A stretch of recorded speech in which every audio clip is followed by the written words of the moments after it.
ఆంధ్రప్రదేశ్లో ముఖ్యమంత్రి చంద్రబాబు నాయుడు, ఉప ముఖ్యమంత్రి పవన్ కళ్యాణ్ ఇద్దరూ కూడా సీఎం ఛాంబర్లో కలుసుకున్నారు. ఇద్దరు ఎమ్మెల్సీల కోటాలో ఉన్నటువంటి 5 స్థానాల్లో ఒక స్థానాన్ని నాగబాబు గారికి ఇవ్వడానికి అయితే నిర్ణయించుకున్నారు. ఇప్పుడు ఎమ్మెల్సీలో నాగబాబు గారు మంత్రి అయ్యే అవకాశం ఉంది. అలాగే మిగతా అన్ని అభివృద్ధి కార్యక్రమాల గురించి అయితే చంద్రబాబు నాయుడు, పవన్ కళ్యాణ్ అయితే మాట్లాడుకోవడం జరిగింది.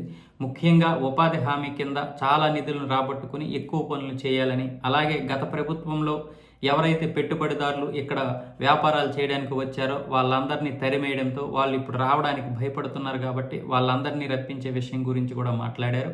పెట్టుబడిదారులు వస్తే ఉద్యోగ అవకాశాలు, ఉపాధి అవకాశాలు పెరుగుతాయని ఇద్దరూ కూడా చర్చించుకున్నారు. దీని గురించి కూడా ముమ్మరంగా తీవ్ర ప్రయత్నాలు చేసి తొందరగానే పెట్టుబడిదారులు తీసుకొచ్చి సంస్థలు స్థాపిస్తే ఉద్యోగ అవకాశాలు పెరుగుతాయి. అలాగే బడ్జెట్ విషయంలో కూడా అందరికీ సమతూకమైనటువంటి బడ్జెట్ని కేటాయించి అందరికీ కూడా సమన్యాయం చేయాలి. అలాగే తల్లికి వందనం ఈ నెల నుంచి ఇచ్చే ప్రయత్నాలు అయితే జరుగుతున్నాయి అంటూ పవన్ కళ్యాణ్, చంద్రబాబు నాయుడు అయితే చెప్పడం జరిగింది. మొత్తానికి ఇప్పుడు నాగబాబు గారికి అయితే జనసేన కోసం ఆయన పడే కష్టానికి తగిన ఫలితం దొరికిందని జన సైనికులు అయితే చెబుతున్నారు. చాలామంది హర్షం వ్యక్తం చేస్తున్నారు.